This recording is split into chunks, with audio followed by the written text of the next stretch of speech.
representing Johnny Ray Diaz, ha, yeah, and the Arnold twins. Hollywood, Hollywood, Hollywood. Tell me what it's like to live in Hollywood.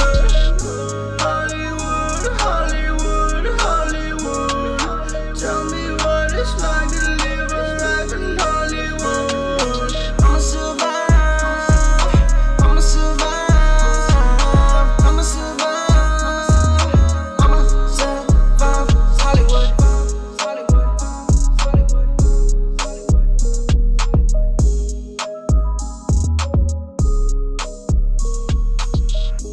All right, welcome back everybody to Surviving Hollywood Podcast. My name's Austin. My name's Aaron.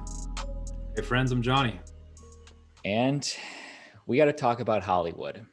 Let's talk about it. State of the industry. It's been, you recently helped me with a self-tape audition, Johnny, but other than that, we haven't really seen each other. Did you book it? Yep. Did you really? All right, dude. Now they haven't heard anything. Oh, you got me all excited, dude. I was like, man, send me my 10%. But that one would be great because it's with Colin Firth. That's right. So you can talk about it. Is it okay to talk about? I mean, You I can already mention that. mentioned his name, so I can mention that, and I can mention he's starring in something on HBO Max. you make out with him. Is that part of it? Well, okay, now see that's what I can't talk about. I see. Well, I don't know. I'm just speculating, so I have no idea. All right, dude, that's good. What else is going on? Tell me about you first, because you just had a Zoom callback or an audition or something a couple hours ago, right? You just bought not just one bike, but two different types of bikes. What? A bicycle and a motorcycle. I have two bikes now, man. You gotta get the workout in, dude. It's all about the workout. The Like- motorcycle isn't really a workout, but You decided it's time for me to get both a motorcycle and a bicycle at the same time. Well, maybe I went through a midlife crisis. I don't know, man. But No, I think that's cool. I figured like, hey, I've always been interested in learning how to ride a motorcycle, and there's roles out there sometimes that call for like someone that knows how to ride a motorcycle, right? So I was like, hey, let me just get my license. It's COVID. There's not a lot happening. Got it. Bought a bike, and dude, it's a lot of fun actually. I mean, I thought the motorcycle looked really cool. Just like the look was cool. yeah, it's like a little cafe racer. It's kind of a throwback retro bike, but it's new. So I guess that's like what they're doing now. But it's fun. Yeah, dude. I think I told Austin, but I mean, I found out today that I'm probably not going to get it, unfortunately. But I had a third audition, a final producer session for a series regular on a Disney show. What show? Type Can't it. say what it is. Just It's a type new one. It's a new Yeah. one. Oh, okay, if I don't know it. It's a new show. But anyway, had the producer session last, I don't know, whatever day I talked to you, Austin. 3-camera show. Yeah, no. Actually, that's a good question. A sitcom is what I'm asking. Yeah, I mean, technically yes, but Or is it more like Scrubs? no, it's more Disney like sitcom-y. But anyway, I found out today that because my manager emailed me saying that I'm still there, but I'm not the front runner. So, which means that they're probably going another direction. You're still there though. You're still in the Yeah, mix. but they said I'm not the front runner on it. So Yeah, but hopefully that basically front runner means- tests positive for drugs or something. I know, right? But who knows how many people they probably had like 5 people. I don't know. Who knows? So that kind of sucks. But at the same time, I was just like, it's interesting. So this is something we can kind of briefly talk about, and you guys can kind of chime in about this. So the producer session I had for this was live on Zoom, and the session was very straight business. Like as soon as I got on, it was like, hey, what's going on? So this is so-and-so. All right, let's go ahead and do it. Like, it felt very like, there wasn't even like a time to banter. You know what I mean? Like a friendly banter or like, hey, what are you guys up to or whatever. Like there was nothing. It was just like, hey, let's go. And then I was like, fine. So I did it. And then right after the first scene, it was like, great, let's do the second scene. And then I did the second scene and it was just like, thanks, have a good day. And I was just like, okay. it sucks because like if it was a live audition, that could easily happen in the room in a live audition, but there would be, whether the camera guy took an extra second, or there'd be something you could reference, but over Zoom, you really can't, because you're going to ruin the flow. Yeah. And it's also weird because like you can't see everybody, right? Like I just had like a little column, and then somebody's talking to me, but I don't know who's talking to me, right? Because it's like a little column. And then I'm like trying to look at it and then figure it out. But then they're like, oh no, let's go. And I'm like, oh, okay. And then I'm like trying to like figure out my framing, right? Like, oh, am I cool here? Like, you know, are you guys fine with this? I don't know, man. It's just weird. And I don't know. I don't know if you guys have had any, you know, Zoom callbacks like live in person with people during this time, but it's definitely harder to connect with anybody, right? It is. And you, like what you went through sounds like was like the worst case, because there's literally nothing that you could draw upon, or that he, you know, drew upon. But like even in some of my Zoom callbacks or auditions, you know, even if the producers or whoever's there like leaves it open, hey, any questions, how you doing today? Right.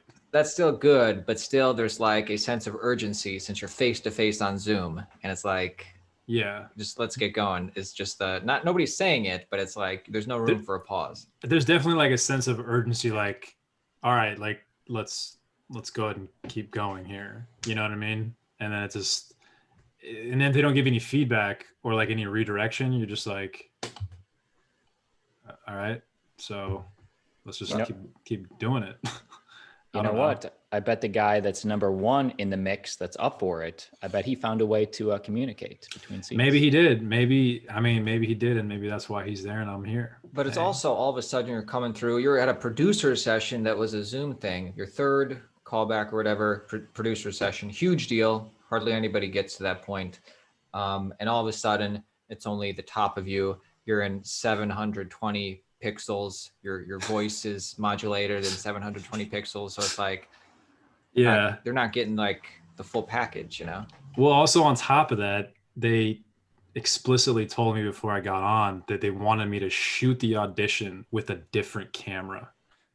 So I had to set up a camera in front of me and then talk to the reader on Zoom with the camera, you know, next to the computer. Oh, shit. To the computer next to the camera. And then they're like, just make sure you hit record on your camera so we have a clean copy that we can see.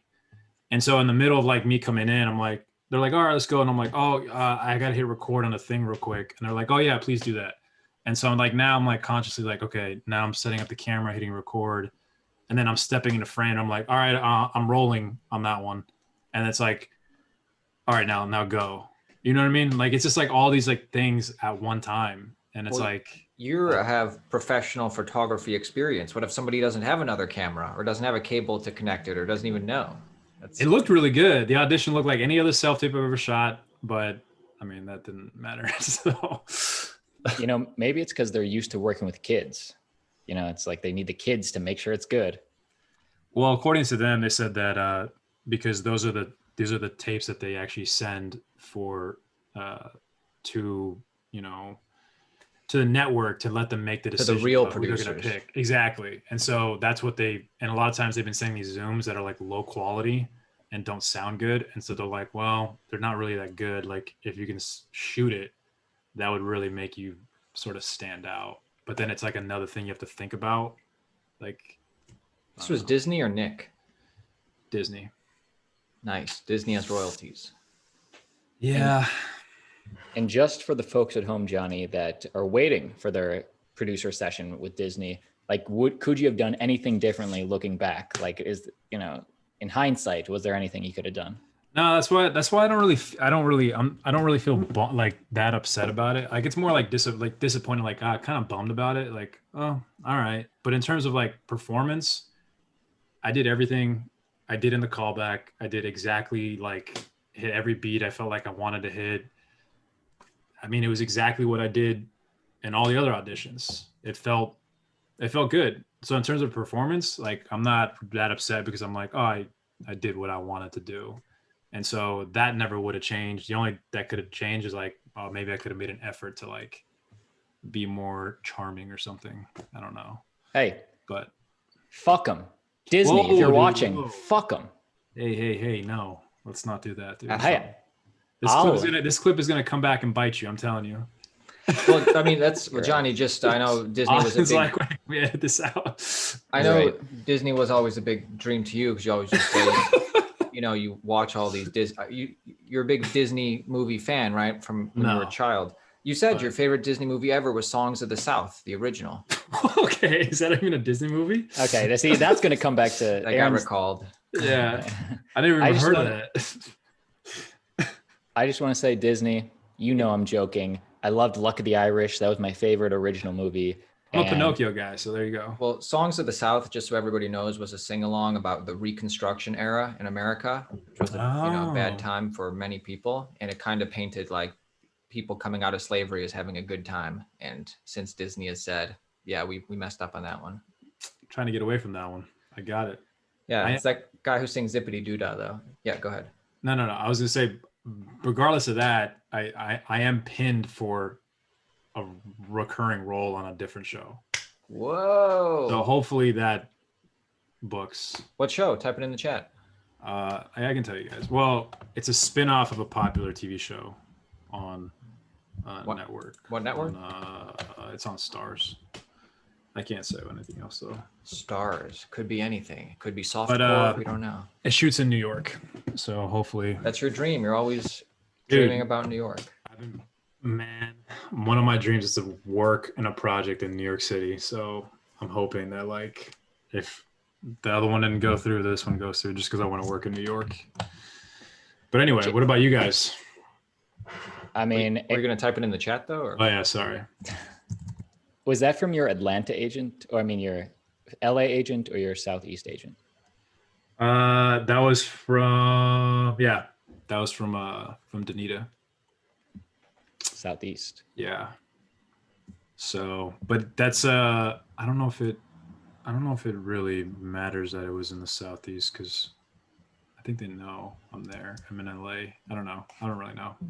Just wondering. But anyway, what about you guys? Anything else cooking?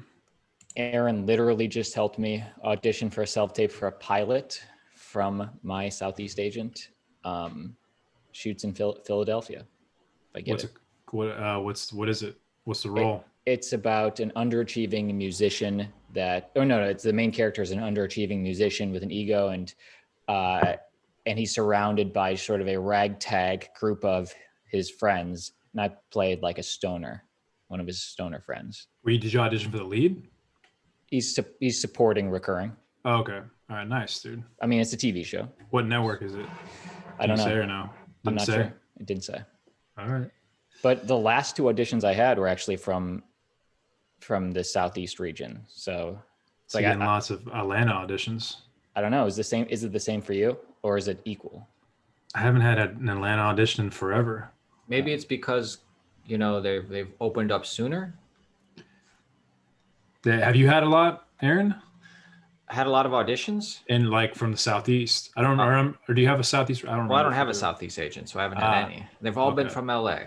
All right. Well, I dude, tell Aaron that's I'll refer him, and I'm saying they represent a lot of white guys in their upper 20s, lower 30s. But I was like, you can probably find something that's as less white guys in our age group, but I'll definitely refer you. Aaron's not taking me up on that offer. why not? What's the problem, Aaron?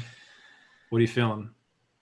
Well, I mean, you've never booked anything from that agent yet. Not that it's a bad thing to have the agent, but Yeah, I but mean, you that's get the more on me. opportunities, though. You get It's the more on me than opportunities. that's true. There's really no reason why I shouldn't. Yet still, I refuse. Yet still, I will never do it. If Aaron's not working local, if Aaron's not working in the Hollywood, West Hollywood area, he's not working. Okay. No, I would. I should do that. That's a good idea. Okay. The Like, real question. Don't placate us, dude. If you want to do it, do it. The real question is, dude, did you have COVID? What happened, man? Man, no, I just had like the stomach flu or something. All right. Yeah, because Austin, when I helped Austin that one day, he said that you were dying, dude. Yeah, we got back from the wedding, so we were traveling. Thought that perhaps, even though I got vaccinated, thought like, oh man, is this COVID? But it was not COVID. So I how got was the test after I got vaccinated, and nothing? and nothing, no COVID. Maybe it was the vaccine. No, it wasn't. It was a long time after that. Oh, got you. How was the world? Was it North Carolina? Is that where you guys went? Yeah, it was like on the edge of North Carolina. So North Carolina, South Carolina. How's the climate over there? The COVID, is it non-existent? Yeah, pretty much non-existent. I mean, you still technically have to wear a mask when you go in a restaurant, but it didn't seem like any of the restaurants took it too seriously. Did you guys wear one? Because I feel like the places I've gone to now, I'm like, I'm letting it down, man. No, I mean, had I it in wouldn't my wear one. pocket. I'm not going to wear one if the staff isn't wearing one. Well, that's what I'm saying. Like, if no one else is wearing one, like, why am I going to put one on? It's like, especially if the people I'm with aren't wearing one, then it doesn't matter, you know? Yo, and by the way, LA is practically back open again, right? You don't have to wear a mask if you're, and the private establishments can say you have to wear a mask in our place, but in public you don't have to I wear a don't mask. think anybody should be able to take a role unless they can show a passport that shows that they got the vaccine Really? on a yearly basis. So you think we should enforce the vaccine, make it mandatory? I think nobody works until Tony Fauci stars in a role. Okay. Well, we might be waiting for a little bit. Don't you think? I think he could, like, they're easily going to give him parts in Hollywood. But yeah, well, here's a good question though. What do you guys really feel about the vaccine? Do you think productions should make it mandatory that you can't be there unless you're fully vaccinated? How do you guys feel about that? And can they even do that? I think a private establishment can do what they want. I think honestly, if it gets more job opportunities for me, then yeah, do it. But that's not important to me otherwise. So you haven't gotten the vaccine? Hell no, dude. I'm not going to. It's fake. Because of Joe Rogan. No, just kidding. I got Johnson & Johnson recalled 2 days later, but I felt fine. All right, that's good. I shouldn't be laughing, but I was just like, I mean, oh man. But also, I think it's kind of weird that they recalled it because it was only like a few people that had a really negative reaction of like such a large population. I don't feel like they don't even recall like cars for that few people being affected by it. They're like, oh, we're recalling the Toyota because 4 people were in an accident. It's like, no, they need a bigger pool of people, you know? That's true. And they actually recall cars all the time, but like, I feel like most people don't even like know about it. Yeah, that's true. That's true. Anyway, sounds like you guys are busy. What's new with Ash, dude? Ash is he's doing his thing, man. He was on a veil for a movie or something, and he just worked on a TV show. I can't say what it was. He's a SAG TV show? Yeah, I'll just say it's HBO. But look at him. And guess what, dude? Who helped him with the audition? Come on, dude. Who? Gave him the notes, told him, hey, try this, do this. I'm just saying, dude. I'm just saying. You know, I learned something from the mastering business side of acting. So there you go. Yes. Good. Hope good you guys guy. do too. Everybody go check out that episode on YouTube. There you go. There you go. That's a joke. It got taken off YouTube. Yeah. Well, did you guys pull it down? Yeah, I can put it back up. All right. Well, I guess our guest didn't know. Our guest didn't know from our last episode that it was going to be a video component, which is totally on him. I wasn't going to take it down because it wasn't our fault. He didn't know, and it's like we've been doing it for how long with them? I mean, that's why I said, if you saw that email I sent them, I said, hey guys, just let them know every future one is always on video. I don't know what they can't expect you. Well, I thought it was cool, like how he like had his TV going in the back. It created I felt like, wow, this guy's so chill. Yeah, I felt like someone you want to hang out with. I'm like, dude, I want that guy to manage my career. Yeah, I mean his words and his attitude spoke for itself. I'd still work with him. Yeah, I agree. Last question, guys. I just want to know. This is a little off topic, actually. What do I do with my Doge, guys? What do I do? There's the thing, guys. Talking a little crypto here. When did you get in? I first bought it when it was like 8 cents, and then I bought more when it was at like I think 30 or something. Okay. So I'm up, but I'm like, do I just get rid of it? What do we do here? Yeah, I mean, you don't want to hold it, so it's just like you're going to get rid of it at some point. I mean, I don't think it's long term. I don't think it's gonna like really go anywhere. But I guess, okay, so there's actors out there, right? They're looking at making this little side income. you know, maybe a little crypto, maybe they're toying with the crypto a little bit. From the experts, we got 2 experts in altcoin right here in front of us. Okay. What do we do, guys? I'm a struggling actor. I want to make a little cash. Well, first of all, What it do I is a do? really interesting time to be, you know, this like our Hollywood podcast and our cryptocurrency YouTube channel, not even here, but in real life is colliding because all these Hollywood shows are getting into NFTs. Fox Entertainment Studios is launching their own basically NFT studio. You know, all their like Really? I Fox didn't know shows, they're going to start with a Dan Harmon show called Craptopia or something. And Craptopolis or something. Dan Harmon's new show, you know, creator of Rick and Morty, and they're going to release NFTs. But pretty soon, for every show, they're going to be releasing like the weekly NFTs, and that's just, you know, the one example. So it's an interesting collision. But to your question, Johnny, how does the actor make money? Of course, we're not financial advisors, so you can't take this as financial advice. But here's the thing: remember when we used to start the podcast? I used to ask every single guest what they thought about Bitcoin. I should compile those. Yeah, I do remember that. That should be one little video. Yeah. But anyway, this is what you do, guys. And again, not financial advice, but in my opinion, huge Bitcoin bull, huge Ethereum bull, especially over the next year to 18 months. And, you know, there's plenty of opportunity in altcoins in general. Now, if you don't know anything about crypto, I would say stay away from that, because if you just diversify into a bunch of altcoins, you're going to get wrecked. But if you want to maybe triple or even quadruple your money in the next 7 months, within the next year, basically, not 1 year from today, but maybe within the next year, at some point, 7 months to a year, if you want to basically quadruple your money, I would go, you know, if you had $10,000, I put 7,000 in Bitcoin, 3,000 in Ethereum. 7 months, your money's tripled. Now we could get into said struggling actors, not the ones with an easy $10,000. So I just got 10 grand laying around, or what? It was just you know, it's just, you know, you can have $1,000 or $100. I'm just saying, if you want to quadruple your money, do you want to double it? I get it. Because, you know, we have this other crypto YouTube channel called Altcoin Daily. So we've drinking the Kool-Aid. We've studied the market. That's my opinion. All right. That's a fair assessment. But would you say right now, so Bitcoin, did you guys buy the dip? Yes. Okay. All right. I just bought some today. Yeah. All right. I bought some, I think 2 days ago or yesterday. I don't remember. But, you know, all right. That's something. So you guys are not, you don't think Doge to the moon? No? Nobody? Well, you know, first of all, Elon Musk's love for Doge, a lot of people are conflating it. Does he actually believe in it? Does Mark Cuban actually believe in it? No. You know, the fact that everybody generally understands Doge is a joke, meme, pump and dump. But you know, Mark Cuban is now accepting that as a form of currency at the Dallas Maverick games. Exactly. But it's more those two, Elon Musk and Mark Cuban, they're making fun of the fact that, you know, the US dollar is, you know, basically nothing, can be printed just as much as Doge. They're making fun of, you know, currencies in general. Yeah. Okay.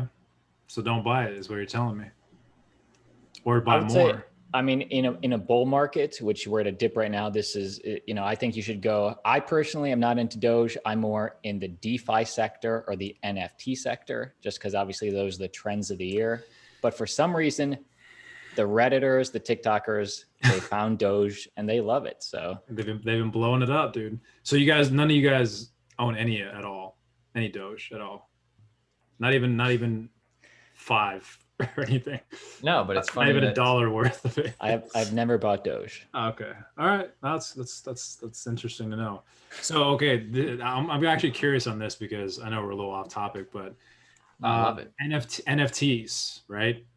So I get what they are, but at the same time, I don't, right? Because it's like this, it's this sort of weird thing that like sometimes in some way doesn't make sense, but then it does.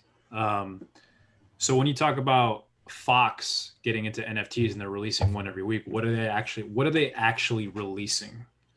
So for someone that doesn't understand what an NFT is, what would Fox actually be releasing on a weekly basis? A video clip? It could be. In the most simplistic terms, think of NFTs, which are non-fungible tokens, as collectibles. Now, in the past, we didn't have collectibles, you know, before NFTs digitally because they could be shared all over. If you have this meme, that's going to get passed around and you have no real ownership of the original ones. When you put it on the blockchain, which NFTs allow you to do, you can have verifiable ownership, which just means it's basically like a signature for this piece of art you're creating. And that's not to say I can't take a picture of this as an NFT right now and send it to all my friends. I still can. But it's like you can take a picture of the Mona Lisa, but it's not the same thing. Just having original creation on the blockchain allows you to understand verifiable ownership and be able to prove it. That aspect of it does make sense to me. I guess sometimes because I've started collecting NFT NBA moments, NBA Top Shot, I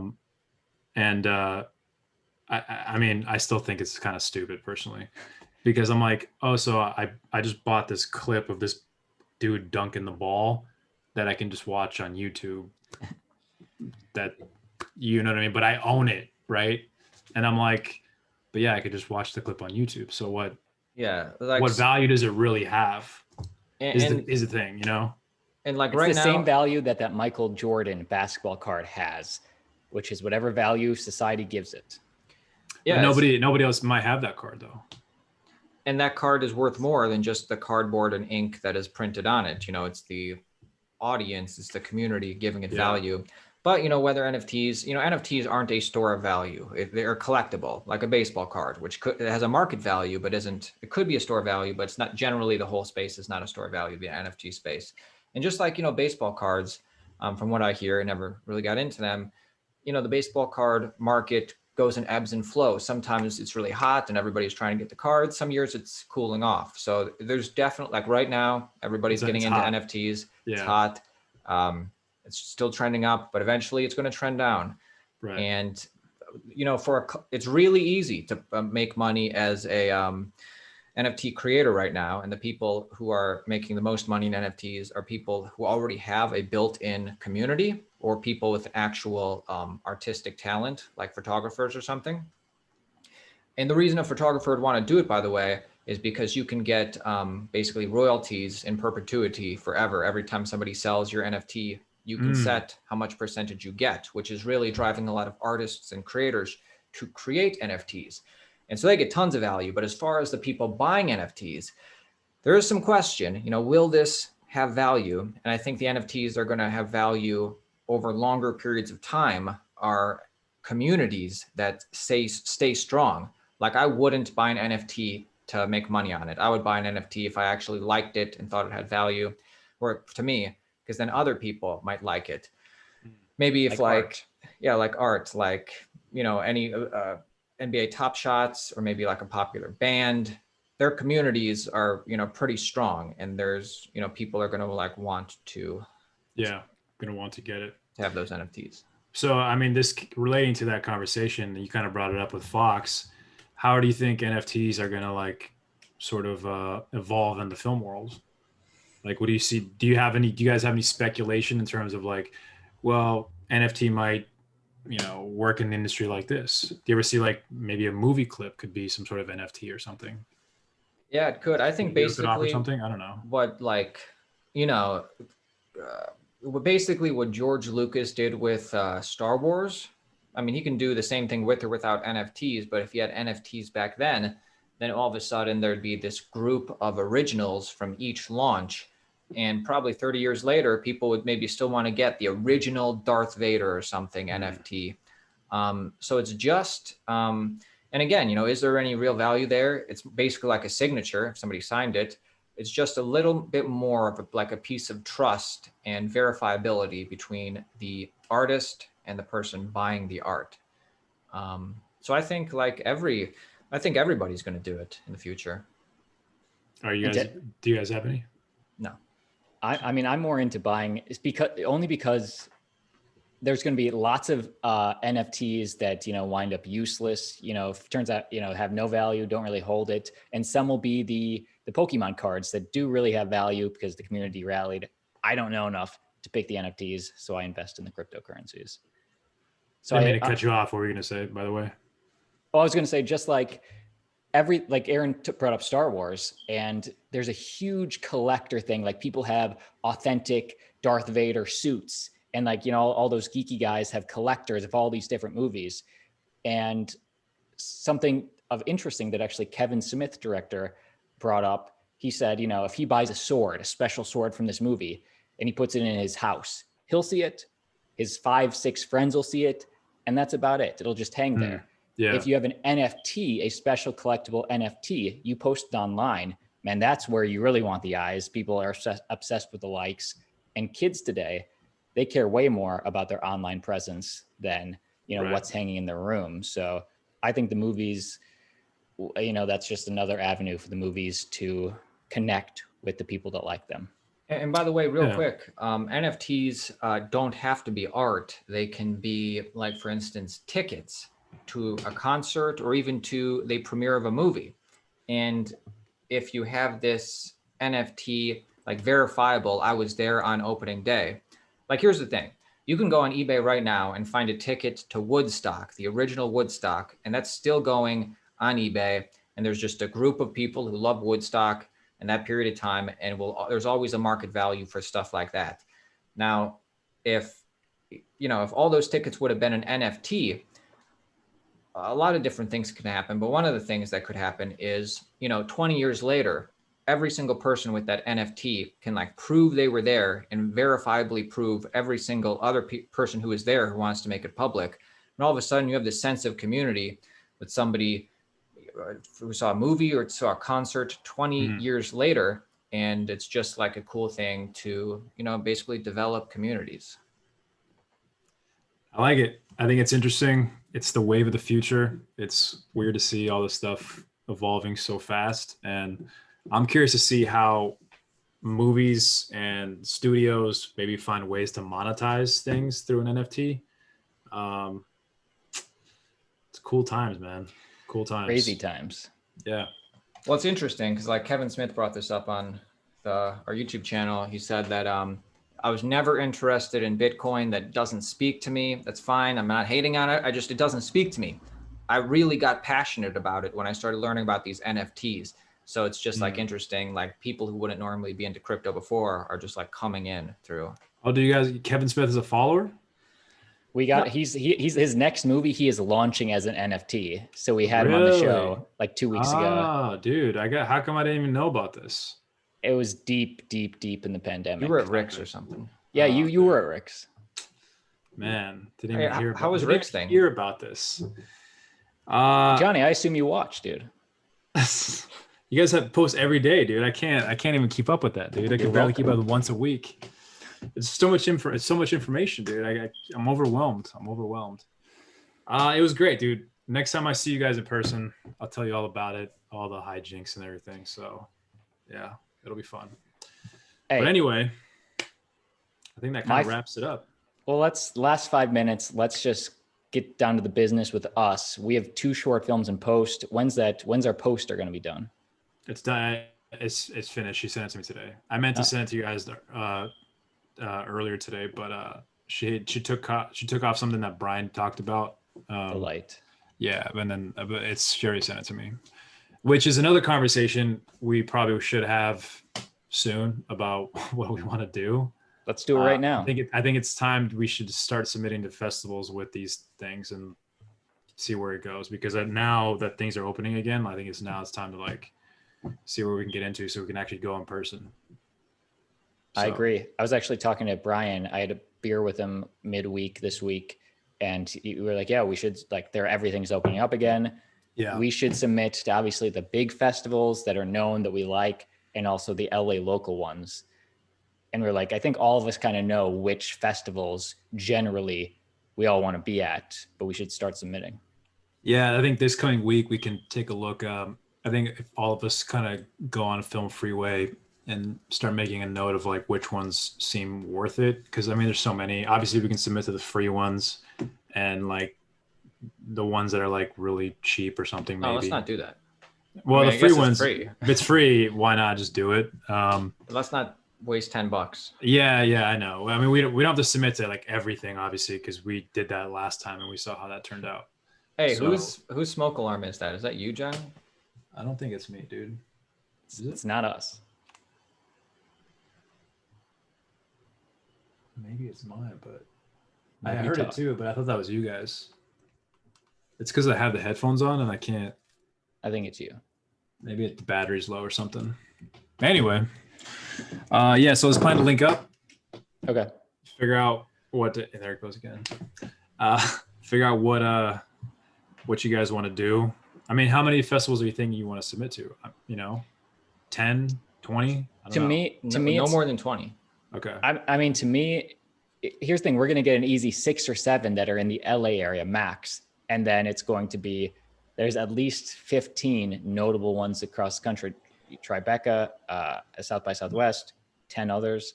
Yeah. So I guess it will be 20, but I mean, I'd submit to them if they're like quality, but I wouldn't want to go hard on submitting to ones I don't care about. Yeah, we spent a lot of money last time, and I think, yeah, we don't have to do that again. But yeah. Oh, and I think we'll talk about this because I was actually just talking to Ash, and we have to. If you guys have some ideas, because we kind of set a deadline to have an outline written for this feature, June 1st. So I think we have all the characters for the most part. Why don't like, you invite us broken over down. sometime?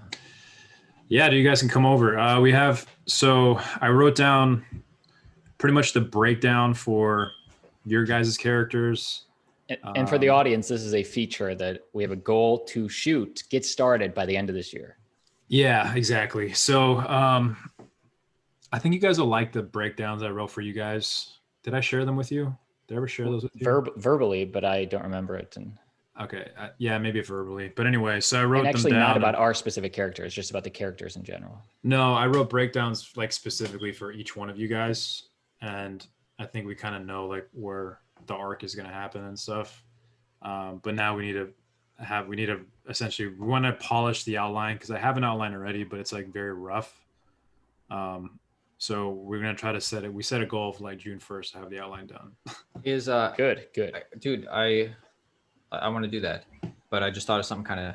Well, what happened? I was just wondering, dude, does Ash still have his Bitcoin? I think he does. I I don't see. haven't asked him. I'm I don't assuming know. he does. All right, I was afraid he panic sold.